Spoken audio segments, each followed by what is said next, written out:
really, I just kind of, once I'd written all the songs for the album, I felt a little bit of pressure on myself to, I really want to be able to sum this up perfectly. Because an album title is a very important part of an album.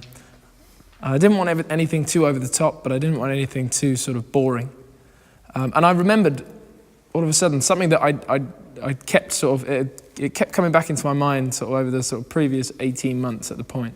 And I was having a conversation with somebody. That's the bit I forget, is who it was with.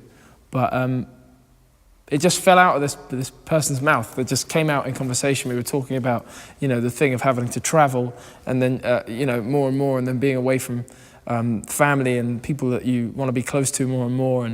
And we had a sort of whole afternoon's worth of just talking about stuff, because we were talking about songwriting, and we were talking about relationships. And I realized that all of these things were all of the things that my album is about. And getting out of the place that you kind of come from, because it's kind of not, it can't do anything for you anymore. And he said, it's all the chaos and the calm of everything, that we experience, I suppose, like on a journey like that. And it's just chaos and the calm just stayed with me, and it just felt like this sort of perfect summing up of sort of everyday life, the craziness of everything I've been experiencing for the last couple of years. And I love it, I feel like it works, and I'm proud to call my first album Chaos and the Calm.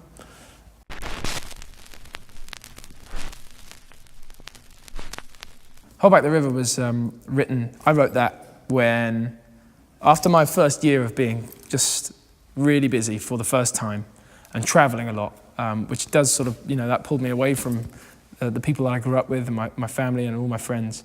And that, that's kind of a difficult thing to come to terms with and get used to, but that's, what I have to do. So I had this gig coming up at the end of the year. It was my first headline show in London. It was to like 100 people in the basement of a pub. And it sold out. It was great. And I knew that, quite a few of the people there were from my hometown, from Hitchin. So I thought, this is great. I'll be able to see them then. The gig came along, and it all went by in a flash, and I didn't really get to speak to anybody. And that kind of bummed me out. But luckily, everybody was stopping in a couple of weeks' time because Christmas was coming up, so everyone was going to be on holiday. And I thought, I've got 2 weeks, I can see everybody. It'll be great. 2 weeks came up. 2 weeks went by, and I just didn't feel like I'd seen everybody. So I wrote the song because what I'd wanted to say to them, and I ended up saying in my own way in the song is, I know I'm not around much, but I'm never gone. We can always pick up the phone, and I'll always be there to sort of, don't forget me.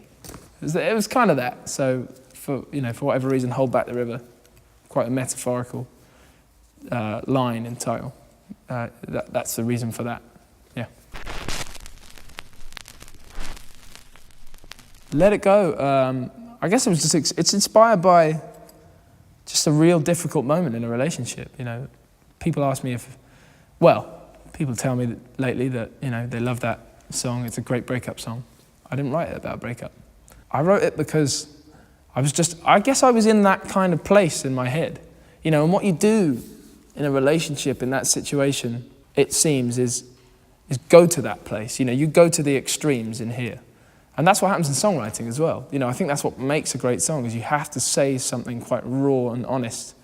Those are the most sort of universal emotions, because we all feel them in here. We don't necessarily say them. So I wrote it, as a kind of response to feeling like, I was in this relationship and I felt like we'd lost it, and we tried to get it back and it wasn't working. So maybe we should just let it go and kind of give up, because you go to that place sometimes in your mind, and I just had to sort of voice that feeling. So that's Let It Go.